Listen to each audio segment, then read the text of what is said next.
Welcome to the Myth and Magic Authors Podcast, folklore and fantasy topics aimed at creative storytellers. To write stories and challenge your brain with exciting ideas, delve into these presentations and reflections. See how fantasy realms are based on actual world history, legend, and lore. Study fairy tales, nature fables, and supernaturalism to engage in a jumble of concepts that will trigger your fancy and get you writing imaginatively. Now, here's your host, Neil Mack. Hello, fantasy fiction fans and fellow fantasy creatives, and welcome to the first week of December. Like many authors, I have been working especially hard during the month of November on my NaNoWriMo 21 project. And my new book, by the way, is a historical fiction set in around about 1315 in a castle in the Welsh Marches. But for those of you who don't know about the National Novel Writing Month that I shall refer to as NaNoWriMo, you need to know that a author must commit to writing 50,000 words in 30 days. An author has to commit to writing a little over 1,600 words a day. Now, for many busy writers like me who are already writing 2,000 or 3,000 words a day anyway, because that's my job, this extra word count is just as daunting as it is for a first-timer, for somebody who's never tried their hand at writing a novel in 30 days. This is my 9th year of doing it, and it's never easy. So, big congratulations to all those who succeeded, and a very special hand clap to those who tried, perhaps magnificently, but they failed. But that's what a challenge is all about, isn't it? A challenge is meant to be challenging, yeah? It's meant to be formidable. It's meant to be demanding. It's meant to be taxing. It's meant to be emotional. It should make you smile and make you grimace and make you cry. And also a challenge should be enriching. The idea of taking part in a challenge is to exceed one's own expectations. And that's why I consider myself to be an old school NaNoWriMo writer, because I believe that one ought to set oneself an ambitious target, in other words, at least 50,000 words, and a target that requires the full use of all my competencies and my aptitudes, and then stretches them some. And like I say, it's never easy, and this year my writing ligaments were certainly hyperflexed now and then. In fact, straight after the 30 days, I had to spend at least 2 and maybe 3 days recovering, 1 whole day in bed, and then a couple of other days not feeling quite right. And the reason for that is because you've had your creative brain on, and that brain has been working overtime, and obviously, but certainly in the last few days, you're really sort of like pushing those words out at an enormous speed. So anyway, in case you're wondering, yes, I achieved my goal. I wrote just over 55,000 words, brand new words. Now don't forget, those brand new words are brand new ideas as well. They came out of my imagination. But anyway, hooray, I'm pleased with what I wrote, and I'm pretty confident that it will become a good historical thriller, and perhaps even the first part of a trilogy. And for those of you like me who have successfully completed the challenge, I want to give you one word of advice, and please take it from an author who has been through this several times before. And this is my advice. Do not even sneak a peek at your NaNoWriMo manuscript until January, let alone try to edit it. Please, I implore you, don't do it. You'll be tempted, of course. Yeah, you'll be very tempted, but if you leave those words to ferment for at least a month before you go back to them, then I'm sure you'll be able to face the editing process with a new head on your shoulders. What do I mean by this? Well, think about it. During November, you've been in writing mode, and that means you've been in imagination mode. You've had your creative genius head upon your shoulders. But you don't want that head, you don't want the creative head on your shoulders when you're doing an orderly job. You don't want the creative head on when you're doing something pragmatic or methodical or piecemeal, because that's what the next part of the process is. It's the rewriting, it's the restructuring, it's the editing. And for that, you need a pragmatic and methodical head on your shoulders. For that task, you'll need your organisational head. So you need to be able to take off your creative genius head and put on your organisational head. And if you're anything like me, you won't be able to change heads immediately or even very readily. So please return to your manuscript with a fresh head and fresh eyes in January. And please don't even dare to look at it until then. But anyway, let's move on. Today I have a very special show because I'm chatting with not one but two authors. But don't panic, because they are both working on the same book. Yes, Chicago-based author Meri Benson has collaborated with the Philippines-based Marie Sinadjan to bring out a brilliant new title, which is Hotel Fen. And it's described as an urban fantasy with Norse mythology. And it's already highly rated on Amazon. In fact, it's been given 5 stars and it's been described as highly recommended.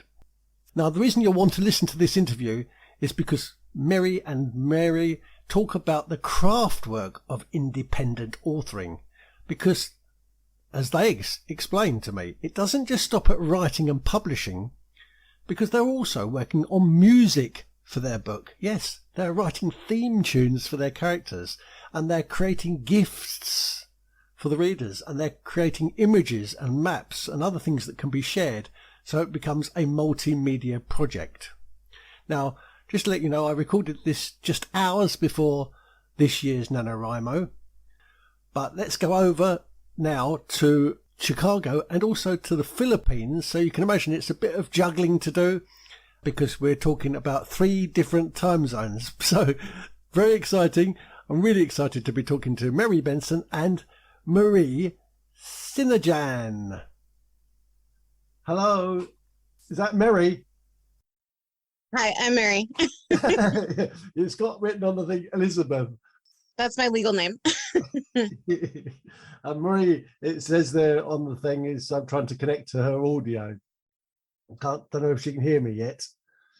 Anyway, how are you? All right? Nice to see you. I'm doing pretty good. Is that have you got owls up on there? I can see what looks like owls. They're a squishable plague doctor nurse. Ah. And a plague doctor.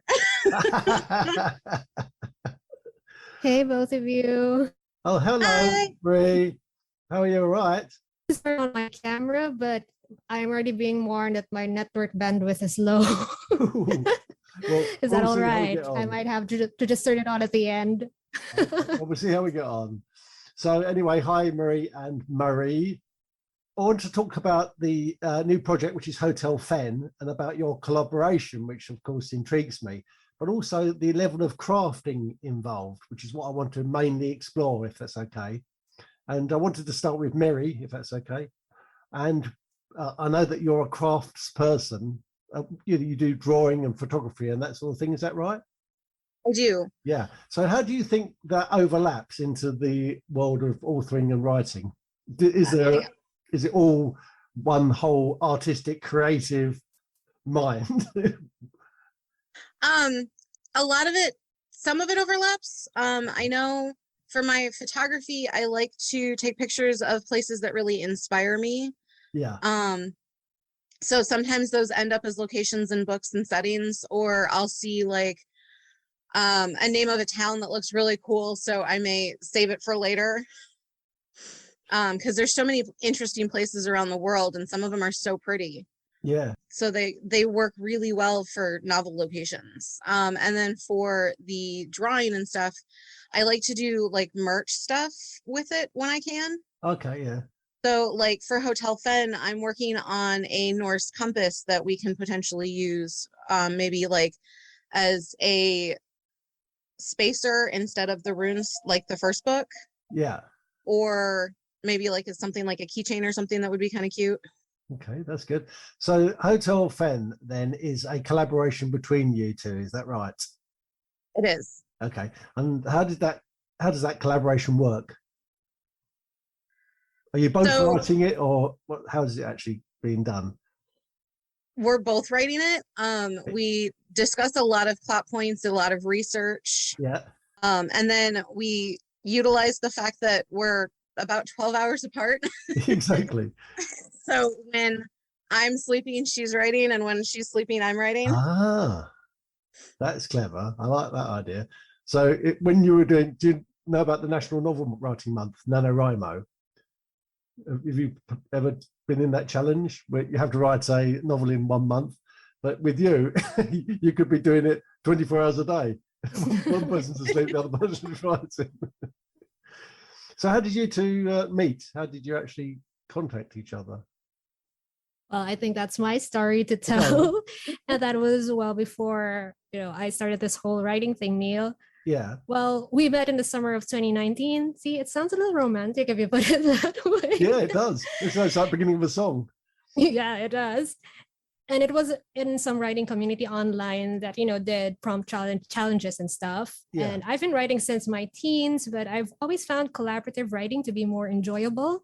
Yes. And that community would have prompt challenges for people to work on together instead of individually. So I saw, and I didn't even know the girl behind it yet, but Mary had a post calling for responses to one of the challenge, and the prompt at that time was childhood friends to lovers. Right. And I just blindly contacted her and say, hey, I have this idea. Will this work? And we started, responding back and forth and found that, hey, we can make this work. And then offshoots the email like, hi, I'm Marie and I'm writing this. And, I'm really interested in what we're trying to do. Can we be friends? And that's it. That's wonderful. And how see, I'm finding it difficult. That's why it's so exciting for me, because authors do tend to be sitting on their own. They're like hermits and they're sitting alone. I mean, that's the great thing about doing these sort of interviews and talking to other authors across the world. But with concepts and with themes, they do tend to be inside one person's head. So how did you actually come up together with the ideas for Hotel Fen? So we have a really interesting, we just kind of connect. Yeah. Like she'll say something and then I'll continue that thought and it's exactly where she was looking to go, or vice versa. We're just really lucky to be able to be on the exact same wavelength or train. Wow. And one of the things we did, Neil, and I don't know if other writers are doing this, but we found kind of dividing part of the setting or part of the characters among each other. So there is a character that, we can write, the both of us can write that character, but it's more hers than mine.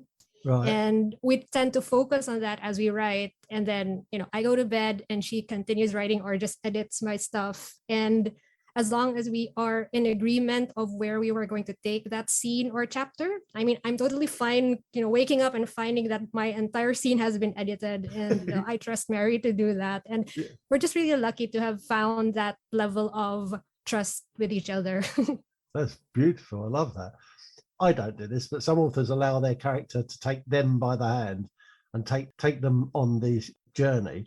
So I'm not really a plotter, but I'm not really a pantser either. I like to be somewhere in the middle. I like to know where I'm going. do you both have a basic or general idea where you're supposed to be heading on each chapter as you're going along? We do. Both of us sit down and outline where each chapter is really supposed to go. So there's a little bit of letting the character lead, but there's also some guide rails to keep them on the path that we want them on. That makes sense. Do you have to have then a planning meeting? And if so, do you have that once a week or something? Is that a regular scheduled thing? Uh-oh. She just said she can't hear. We chit chat on and off all day when we're both at the same, when we end up on together, because it's my morning and her night or my night and her morning. Yeah. So we do a lot of chit chat back and forth in general. So we're constantly talking to each other, but then we also use GDocs to really hammer out details, because it lets her write down notes and then I can see them when I wake up. Okay. Yeah. And when we don't miss anything. That's good. Well, I was having a little bit of difficulty with Marie because I can just see that she's not cannot the audio at the moment. So what made you want to write about the Norse area, Norway, Scandinavia? Have you got some kind of Scandinavian connection? Either of you? I do. My family is Swedish. Right. So I've always been a little fascinated with the Norse mythology, and I've dug into it a little before now. But then when we decided to go with the Norse mythology for the book, we really dug into research. We dug into what different people said about the origin stories and things to try and figure out like where the first one started. Because one of the fun things is like, okay, here's all the legends. Now, how can we kind of bend these a little so that they're unique to our story? Right. But you can't do that if you don't know the stories to begin with. No, that's true. But you live in Chicagoland, don't you? I do. Right. So is your family, are you one first generation or second generation Swedish? I think we're third generation. Yeah, okay. And have you been to Sweden for holidays and things? I have not, unfortunately. It's on my bucket list. That's okay. I mean, you don't have to, but how would you, in that case, research the places? Because you're very specific about describing the Fenland. So we did a lot of like Google Earth and any place that allowed us to do virtual tours of their location. Yeah. We did a lot of virtual touring to try and make sure that we were as close as possible to the location. That's good. I'm pleased to hear it. And what about, as far as you're aware, what about Mary? Did she have any connection with Scandinavia at all? So she had told me that her first exposure to Norse mythology was a PlayStation 1 JRPG called Valkyrie Profile. Right. And basically you're taken by Odin to recruit and train fallen warriors for Ragnarok. And she liked that idea. Yeah. Because it basically takes the idea of like a Grim Reaper, but makes them kind of badass and female. And so that helped. But I think digging into, because she did a lot of digging too, and a lot of virtual tours too. Okay, yeah, that's good, yeah. Hi, Maria. She's still not got the audio, so we're still having a little bit of... Yeah, I'm back. Hey, so we've just been chatting a little bit of Hotel Fen while we were waiting for you. But I wanted to ask you about your side of things. So not only are you writing, but you're also a songwriter, and you've got a background in musical theatre, I think I'm right. And are you based in the Philippines? Is that right? Yes, I'm based in the Philippines from Cebu. Yeah. And well, songwriting is actually pretty new for me. It kind of stemmed after Hotel Fen. Right. I did a lot of theater in the past here in Cebu, and I also sing, and we do stuff here like theme birthday parties where we dress up as characters and entertain the children and the guests. But the songwriting was fairly new, although I do like making playlists, and Mary knows this, but I make a lot of playlists for the things we've drafted. Like we have a lot of storylines and characters and even pairings. And, you know, I drafted all sorts of playlists, and Hotel Fen actually has a very varied musical soundtrack. I put that in air quotes, ranging from, you know, we have wolf howls and blizzard noises, and then we have folk songs and Broadway and even Eurovision. Because I'm very story driven, and I wanted to, you know, arrange the playlist in such a way that certain tunes would go and serve as background music for certain scenes or certain characters.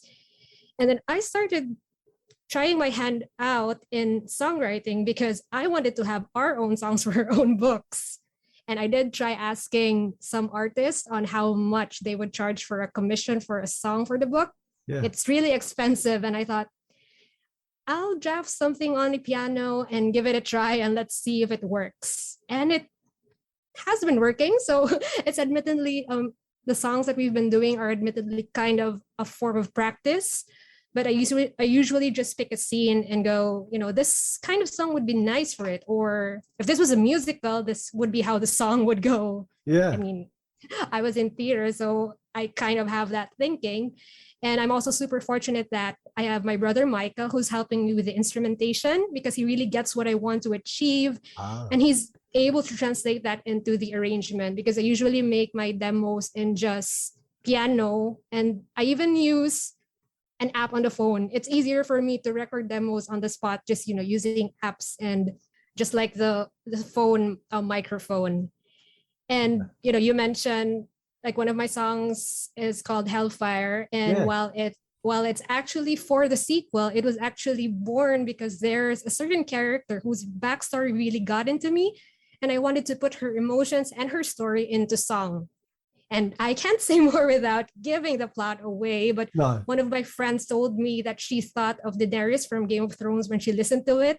And, there's that scene in season 8 when she was attacking the city and all that. And while that wasn't the inspiration for the song, the emotions are of the same vein. So that's what I'm trying to capture, because, you have books and the words come to life for the readers, but, some readers might enjoy it with a little musical flavor. I do like listening to music while I write and I read. So I thought that I would help translate that experience across. That's fantastic. Absolutely wonderful. I've never heard of that before. That's why I find it so exciting. But I have got a thing you can see behind me there, Montessori mood board. So instead of just an ordinary mood board, I've got, so instead of just having photographs and scraps up, I actually have sensual things. So things I can touch, things I can smell, aromatherapy. I've got fur. Can you just see the fur on the top there? Yeah. Because I'm the same as you. I want to have a visceral connection with my words. And I think that's what you're doing there. And that's why I think that, when we go back to the photography thing, there's the photography, there's the drawing, there's the music, all of this combines together to create a piece of craft work. And, I think this is very exciting for me anyway. But I listened to that, Hellfire, and I thought it was excellent. And people can listen to that, can't they? Because they can go on SoundCloud and listen to it. Is that right? Yes, I have the song on Spotify as well as YouTube Music and Apple Music. Brilliant. Yeah. And we're slowly building our own original soundtrack. So we have 4 songs out now. One song just went live a few hours ago, and we'll be churning out a few more and try to work on it. And, it's a dream. And one of the good things about self-publishing as well is that we have control over what we want to do with our material, as well as the things that we can, use along with it. And Mary likes the music, and I'm just here turning it out and getting some of my friends as well, and also taking that opportunity to showcase the talents of the people around here, because this place has a lot of wonderful talent, and I'm also trying to get those people on board and just also showing what they can do to the world somehow. Yeah. And are you going to do any, so Marie, are you going to do any drawings for it, or add any sort of like other, you told me about the compass, but are you going to perhaps do some artwork for it, maps and things? I might. Things. Maps would be interesting. I've actually been toying around with playing with maps. I created a map just out of fun, so I'm learning how to do the cartography and everything. Yeah. So I definitely could potentially, since book 2 they're on a road trip, so I could potentially do a map of their road trip. Yeah. No, that's interesting. She did a floor plan for book 1, Neil. Oh, wow. Floor plan. She mapped out the hotel. So I did. So we do need to tell people about this then. So let's go through this then. So why I understand it is there's a kind of, I hope you don't mind me saying this, because I mean it in the best possible way. I mean it lovingly, but I feel that there's a character called Victor, which is a bit boring because he's interested in like quite dry history, and he gets a chance to go to a hotel, and there's also another female character who's possibly slightly more exciting than him, and she also gets a chance. She works in a old people's home, is that right? And she gets the chance also through another weird connection. She goes to the same hotel, so now they found themselves pushed into this place which could be, for all we know, mythical. This hotel could not actually exist. Am I on the right? Am I anywhere near being right there? Yes, you're on the right track, So these 2 characters are kind of ordinary people. How I saw them was they were ordinary working people, kind of humdrum. Is that right? Would that be fair to say? Fairly accurate. Yeah, they're just kind of in their normal life. But they're going to be been taken out and then put into a magical place. So what was the kind of influences, and what did you want to achieve there? I think overall we wanted to achieve just like a really nice story for people to enjoy. Yeah. Did you want to take people out of the humdrum, that the same as Victor and Sil? Is it, how do you spell her? How do you say it's Celia? Celia. Did you want to take the reader out of a humdrum existence and put them also into a magical place. Yeah, I think that's what we do as authors. Yeah. We, try to make the ordinary a little bit more extraordinary in some way. Yeah. And well, we do have it in the works, like a larger, more connected universe. Right. But one of the things that I struggled with when I started writing my other stories was that when I started too big, it was difficult to tie up the loose ends and I would get lost along the process. So when we were brainstorming this project, I told Mary, maybe we should we should keep it small for now and start somewhere small.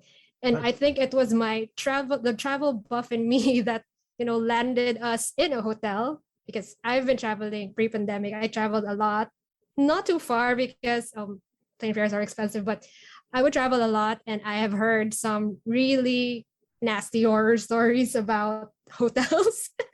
And well, the fact that we are diving into Norse mythology, it's almost obligatory to start out in the Scandinavian region. So, it's like the beginning of a horror thriller. Like, you are two ordinary people and suddenly you're in a place that's too good to be true. Yeah. And what could go wrong? What could possibly go wrong? And of course, Victor does understand Norse history because he's been studying it. So I suppose it's not going to come as a surprise to him if he encounters something that is a bit magical.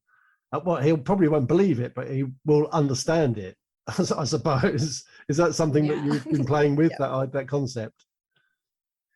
Yeah, we played a lot with, especially in the first book, like kind of trying to straddle so how much suspense of disbelief does he have because he's been saturated, this is his area of study, versus how much is he just kind of not necessarily going, oh my God, because he's more like focused on thinking about like how this all connects on the back end.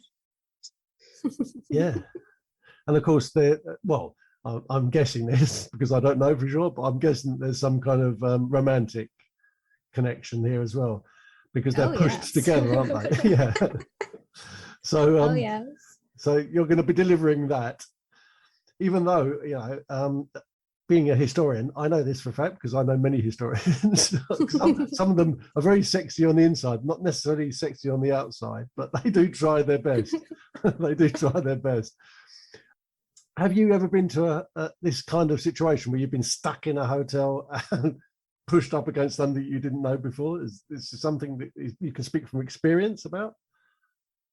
No, not me. I think for both of us, it was just a really interesting concept and way to throw them together. Yeah, it does remind me of The Shining a bit. Is Stephen King a bit of a influence? Yeah. The other thing it reminded me of was Hotel California, which in the Eagles song that you can anybody can check in at any time, but you can never leave. There's these islands, like you can get mirages in the desert, while there's in the northern people, the indigenous people of the North, Lapland, they believe that there are these islands in the snow, which if you actually went to, you would never come back from, because once you got on the island, you'd be stranded there. They're snow islands. Yeah. And this whole picture, that's the thing about snow and about frost, isn't it? Is it has got a ethereal quality to it. Yeah, it does. That's fantastic. And well, one thing, Neil, is that while I was searching we decided on a hotel, and then I also do, aside from music, I also do a lot of mood boards and images just to go. I'm not great at describing them. That's Mary's forte when we write. I usually just stick a photo and tell her, I'm going to bed. This is what the room looks like. Please describe it while I go to sleep. I wake up and she has wax poetic about the curtains and the carpet. That's her thing. But I was looking for those hotel images. And then I found this one hotel that for me fit the description in my head, and it's called, I don't know if you've heard of it, but it's the Fairmont Banff Springs Hotel in Alberta, Canada. Right. So if you do a Google search, the first picture that comes up is a vintage looking hotel with a forest in the foreground, and you have snowy mountains in the background. but apparently it's haunted, and it's one of the most haunted hotels in North America. Because it's reported to be haunted by several ghosts on the regular. So there's a bride that supposedly fell down the stone staircase during her wedding. And a popular story about it was Sam the bellman, who worked in the hotel until 1975. The hotel was built at around 1888. Yeah. Yeah. And, Sam claimed he'd come back to haunt everyone, but he still works shifts and helps people with their bags before he disappears. So that's what they say. And, I told Mary about it, and look, we have the hotel feel, and this is probably some of the creepy stuff. And, we can make it just more Nordic to fit with the concept of the project. And that's sometimes just how we do things. Like I like researching. I find this tidbit or nugget of information, and I tell her, how about we do this, or how can we blend this one into it? Because, this is fiction. We can all suspend our disbelief, but it's also nice and interesting to have it grounded onto something real, for people to look it up and say, not exactly, but something like this. How Nordic is the story? Because is it got Nordic words in it? They speak English, I imagine. Is that right? They do speak English. We have a couple Nordic words because Silja is from Norwegian. Oslo herself.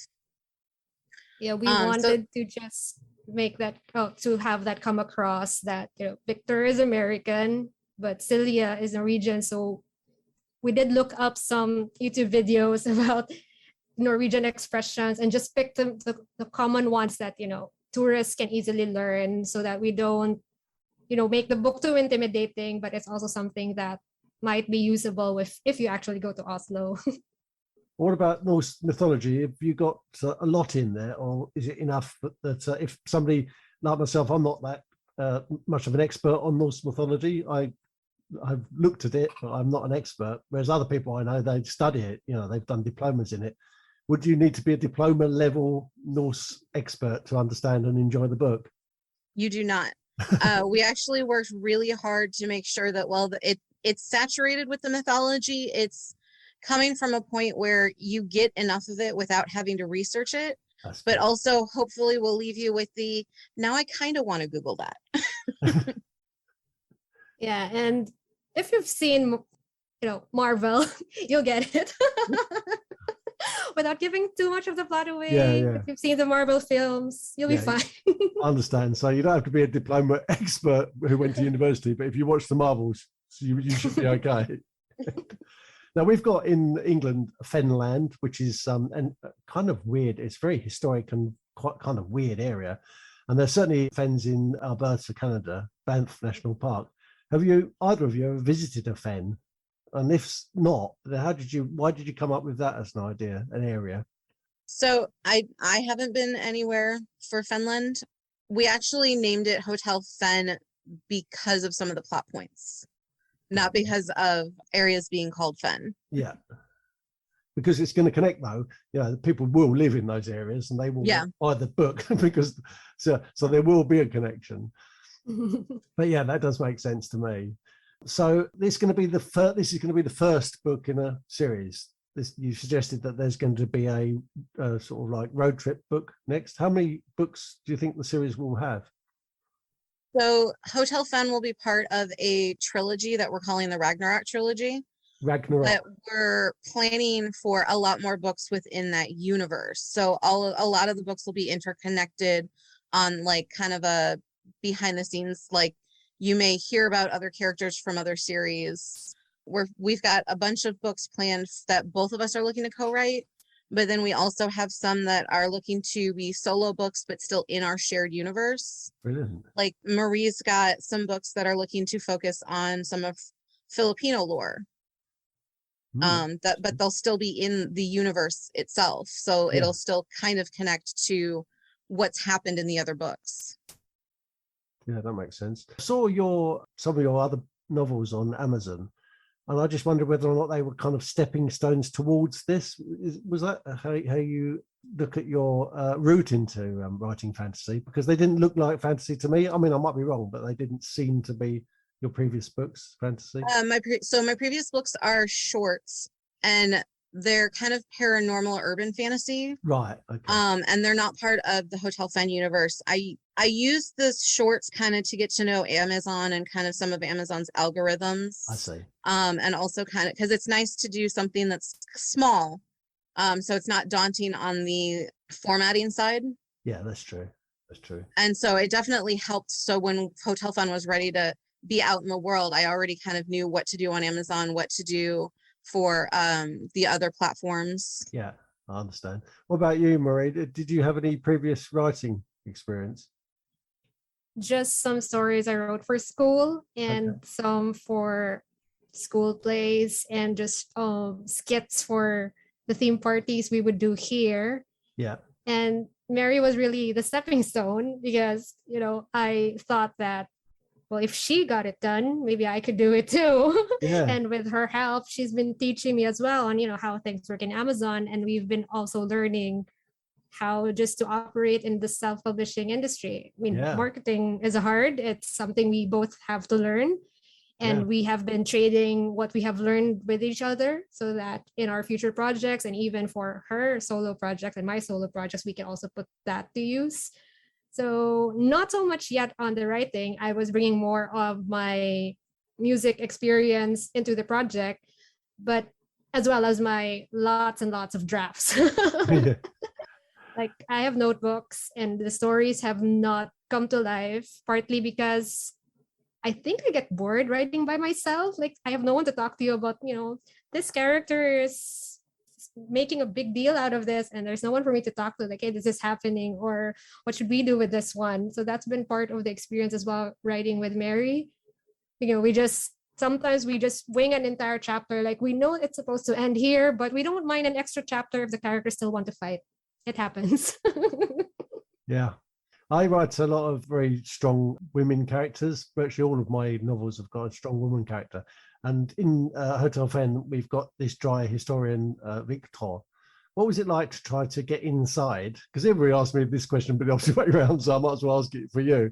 What was it like trying to get inside a man's brain and just driving that character for you, because you're two girls?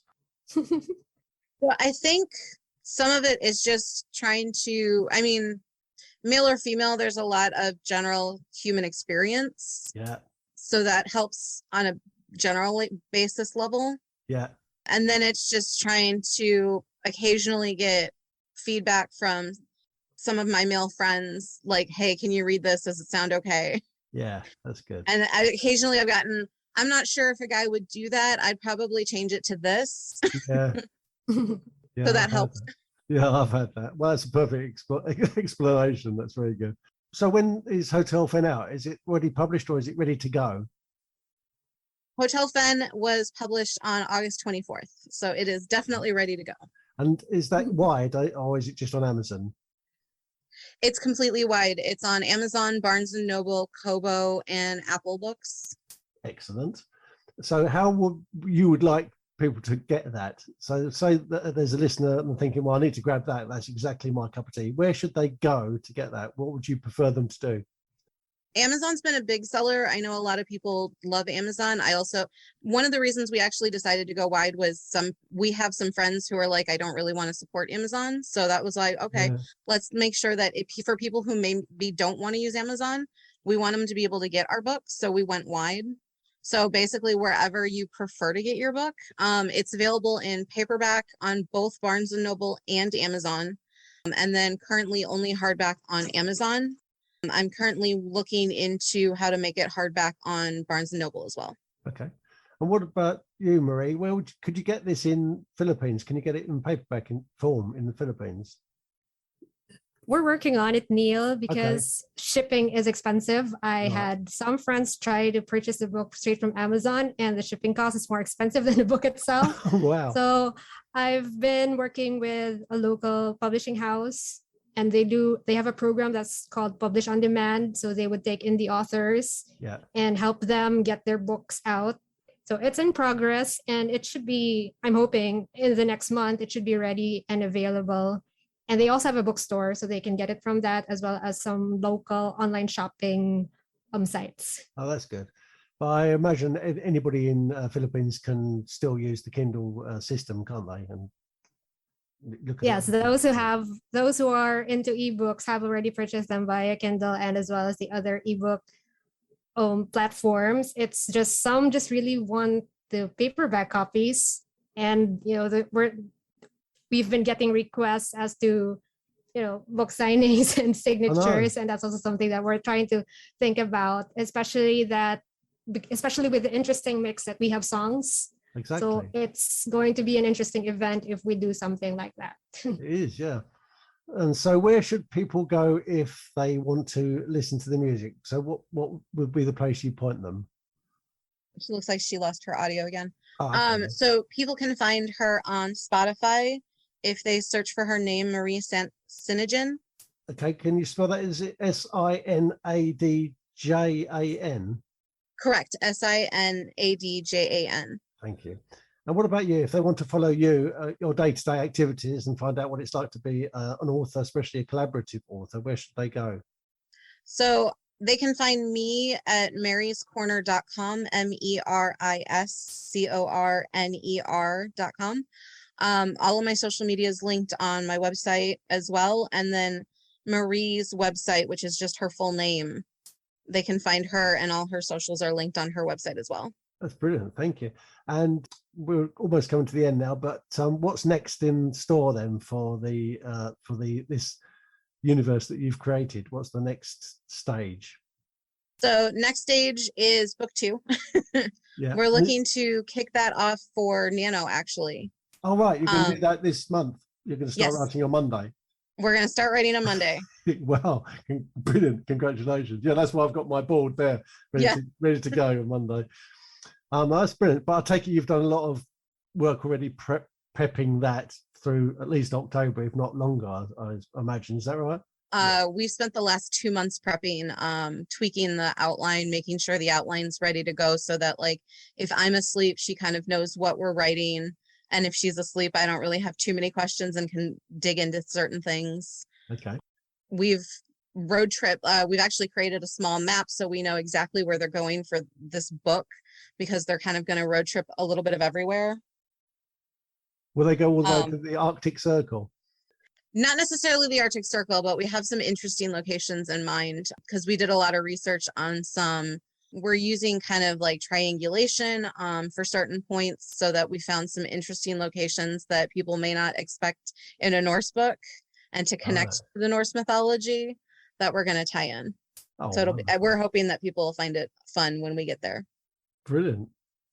Well, congratulations. I'm sorry that unfortunately Marie's now disappeared again, but she did say right at the beginning that she was going to have a little bit of difficulty with possibly with her bandwidth. Congratulations on Hotel Fen.